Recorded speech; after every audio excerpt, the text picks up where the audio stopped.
Cierra los ojos por un instante y viaja conmigo 2000 años atrás.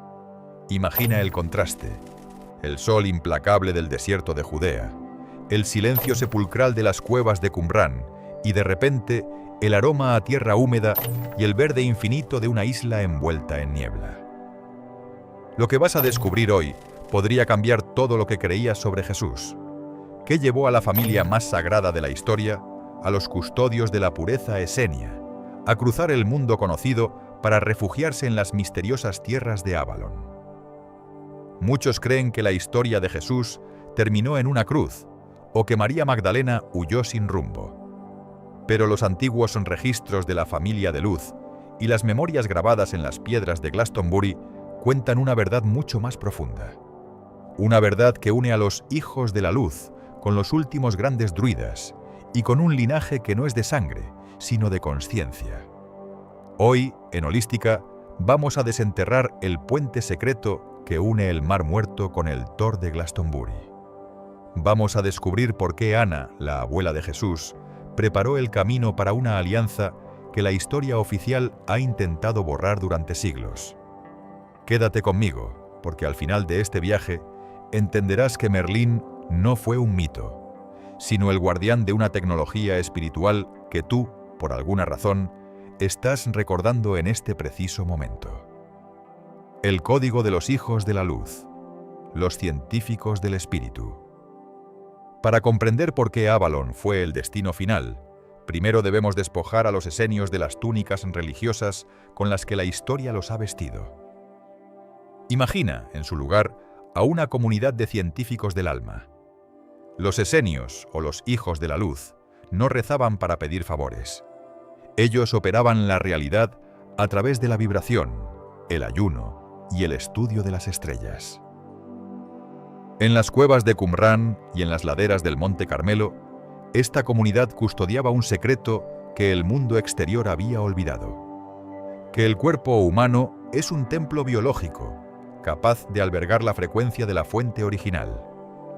Ellos eran los guardianes de la gnosis, un conocimiento directo, sin intermediarios, que conectaba el latido del corazón humano con el pulso del cosmos. Pero hay algo aún más impactante, porque este conocimiento no estaba destinado solo a Judea. Había sido preparado durante generaciones para ser trasladado a otro lugar del planeta. Dentro de esta estructura, la figura de Anna, la abuela de Jesús, emerge no solo como una matriarca, sino como la gran iniciadora. Fue ella quien comprendió que la pureza de su linaje no era una cuestión de orgullo familiar, sino de responsabilidad planetaria. Ella sabía que el Cristo no era un hombre, sino un estado de conciencia que debía ser anclado en la tierra. Y para que esa semilla germinara, necesitaba un suelo que no estuviera contaminado por la sed de poder del Imperio Romano. Aquí es donde el misterio se profundiza. Los esenios tenían mapas que no mostraban fronteras políticas, sino líneas de energía. Las venas de la Tierra.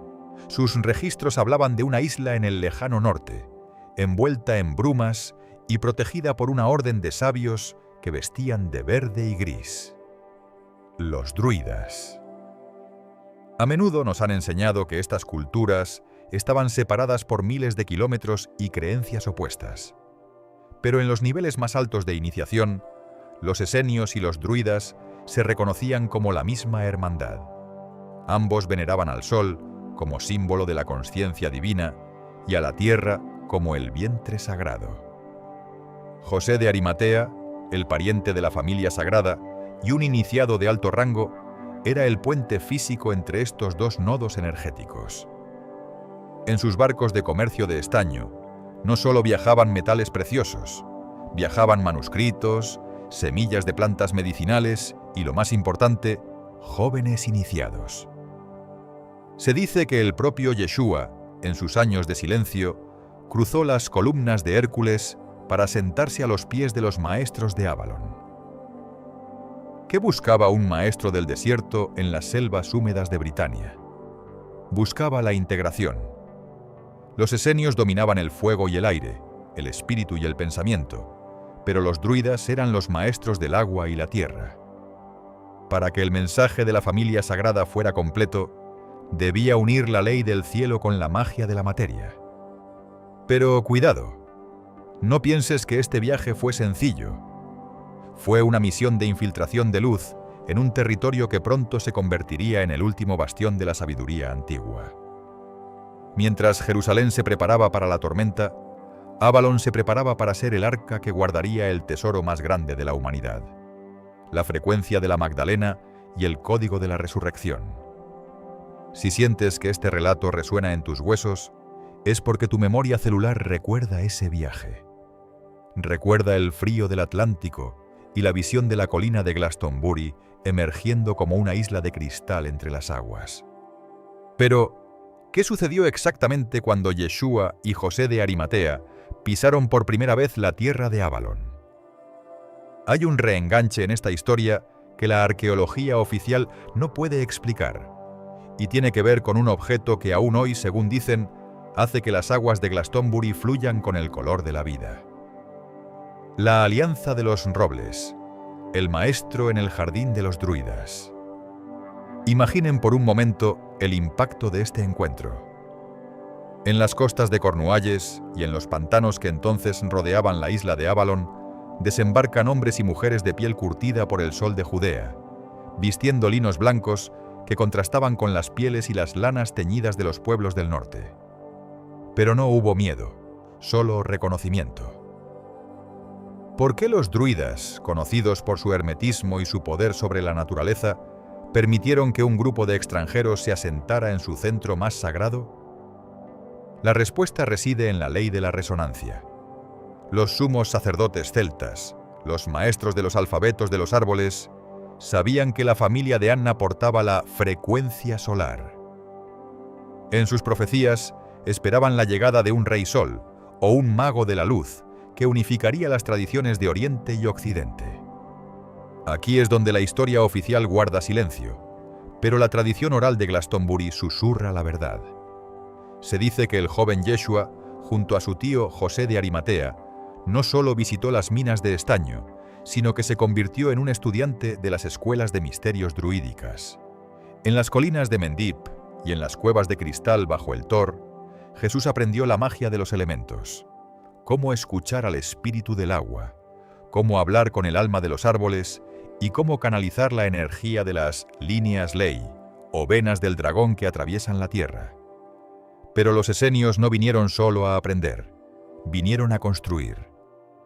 Según la leyenda, en un lugar llamado Inis Witrin, o la Isla de Cristal, la familia esenia levantó la Wattle Church, la pequeña iglesia de zarzo y barro. No era una catedral de piedra fría, era un organismo vivo, construido con ramas de sauce entretejidas, siguiendo proporciones de geometría sagrada esenia.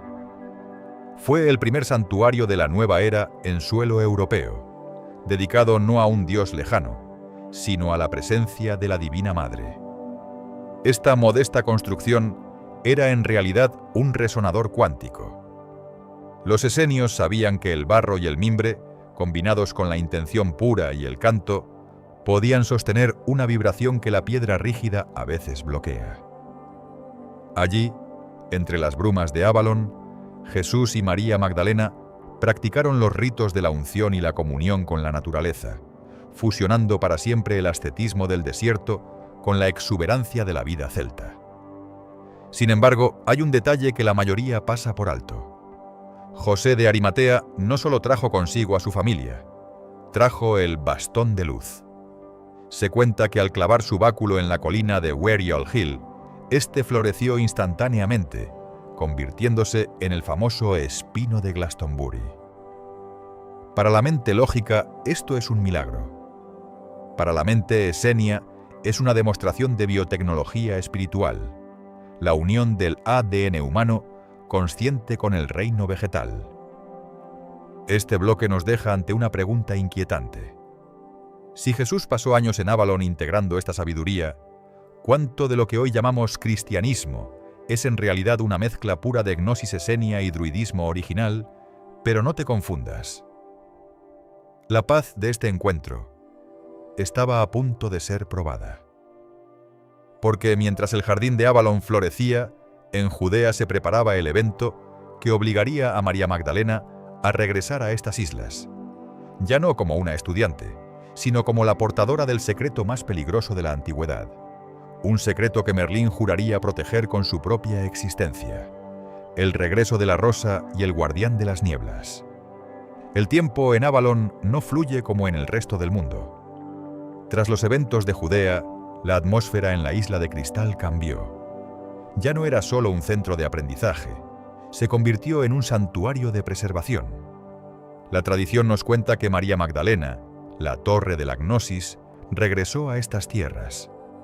Pero esta vez no venía a estudiar los robles, sino a sembrar en la tierra de Avalon la frecuencia que había sostenido durante la travesía, la unidad. Imagina el silencio de las brumas abriéndose para recibir a la familia de los hijos de la luz. Se dice que Magdalena se refugió en las cuevas y manantiales, practicando la alquimia esenia de la purificación a través del agua.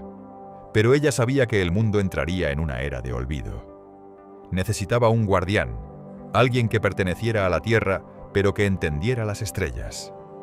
Aquí es donde la figura de Merlín emerge de las sombras del mito para ocupar su lugar en el plan esenio. Merlín no es un personaje de ficción medieval, es el arquetipo del sumo sacerdote de la tierra. En la cosmogonía esenia de Avalon, Merlín actúa como el sello. Si los esenios trajeron la semilla solar de Oriente, Merlín puso la copa de la tierra para recibirla. ¿Cuál fue la verdadera relación entre este mago y la familia esenia?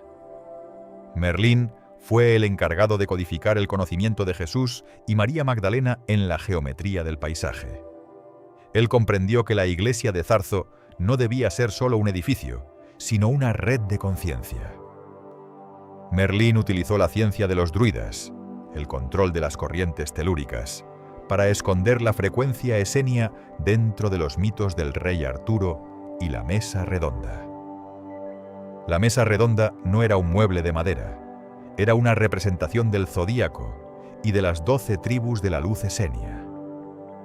Merlín sabía que llegaría un tiempo en que la palabra esenio sería prohibida y el nombre de Magdalena sería manchado. Por eso transformó la gnosis en la búsqueda del grial. El grial que Merlín impulsa a buscar es, en realidad, el retorno al estado de pureza esenia. Es el cáliz del corazón humano que vuelve a latir en sincronía con Avalon. Merlín y la familia de luz trabajaron en una alianza transtemporal. Mientras la familia esenia ponía la vibración, Merlín ponía la protección. Él es quien asegura que las brumas de Avalon solo se abran para aquellos cuyo corazón sea tan puro como el de un iniciado de Qumran. Pero aquí hay un secreto que pocos se atreven a mencionar. Merlín reconoció en la familia esenia la llegada de los Elohim, o los seres de luz que venían a restaurar el equilibrio femenino y masculino. Al unir su vara de druida con la cruz de luz esenia, Merlín creó un campo de protección que aún hoy, en pleno siglo XXI, mantiene a Glastonbury como un portal dimensional. Si alguna vez has sentido una conexión inexplicable con la figura de Merlín o con la dulzura de la Magdalena, es porque estás captando la señal de radio que ellos emitieron juntos. Una señal que dice que el conocimiento no se ha perdido, solo está esperando a que quitemos las brumas de nuestra propia mente. Pero, ¿cómo podemos nosotros, en nuestra vida cotidiana, acceder a esta alianza? ¿Qué sucede cuando invocamos la fuerza de Merlín y la paz de los esenios al mismo tiempo? Estamos a punto de entrar en la parte final, la activación de tu propio código de Avalon. El despertar del grial. Tu memoria esenia en Avalon. Hemos recorrido el desierto de Judea, cruzado los océanos con José de Arimatea y caminado bajo los robles sagrados junto a Yeshua y María Magdalena. Hemos visto a Merlín tejer la red de protección que mantuvo este secreto a salvo de los siglos de oscuridad. Pero ahora, la pregunta que vibra en el aire de Holística es la más importante de todas. ¿Por qué estás escuchando esto hoy? Nada en el universo de la gnosis es casualidad. Si estas palabras resuenan en tu interior, es porque tú también formas parte de esa red de conciencia que los esenios llamaban la familia de luz. Avalon no es solo un punto geográfico en el mapa de Inglaterra. Es un estado de tu ADN, una frecuencia de coherencia entre el cielo y la tierra que Merlín juró custodiar hasta que la humanidad estuviera lista para despertar. La verdadera búsqueda del Grial no termina en una copa de oro escondida en una cueva. El Grial eres tú. Es tu corazón alquimizado por la compasión esenia y tu mente empoderada por la magia druídica. Cuando logras unir tu intuición, el agua de Avalon, con tu propósito sagrado, el fuego del desierto, estás activando el código que la familia de Jesús sembró en la tierra para este tiempo exacto de transición. Hoy, la invitación de Avalon es clara. Deja de buscar la verdad fuera de ti. Los esenios nos enseñaron la disciplina de la pureza. Los druidas nos enseñaron la danza con la naturaleza. Y Merlín nos recordó que somos los arquitectos de nuestra propia realidad. Al unir estas tres fuerzas, te conviertes en un puente vivo, tal como lo fue la Wattle Church, un templo de luz en medio de la materia. Cierra los ojos por un segundo. Siente el frescor de la bruma de Glastonbury en tu rostro y el calor del sol de Qumran en tu espalda. En ese centro, en ese punto de equilibrio, es donde reside tu poder. No eres un espectador de esta historia. Eres el protagonista que ha regresado para reclamar su herencia espiritual. La alianza entre los esenios y Avalon sigue viva. Late en cada gota de agua que fluye del Chalice Well y en cada susurro del viento sobre el Tor. Pero sobre todo, late en tu voluntad de recordar quién eres realmente. Si has llegado hasta aquí, es porque la llamada de la rosa y el roble ha tocado tu alma. Este es solo el inicio de un viaje de retorno a nuestra verdadera esencia. Si sientes que este conocimiento debe expandirse, ayúdanos a despertar a otros. Comenta debajo las palabras «Yo soy el código de luz» para sellar esta frecuencia en tu campo energético. Dale a «Me gusta» si este viaje ha resonado contigo y suscríbete a Holística, porque seguiremos desenterrando los misterios que han estado esperando por ti durante milenios. Gracias por estar aquí. Que la paz y la luz te acompañen siempre en tu camino.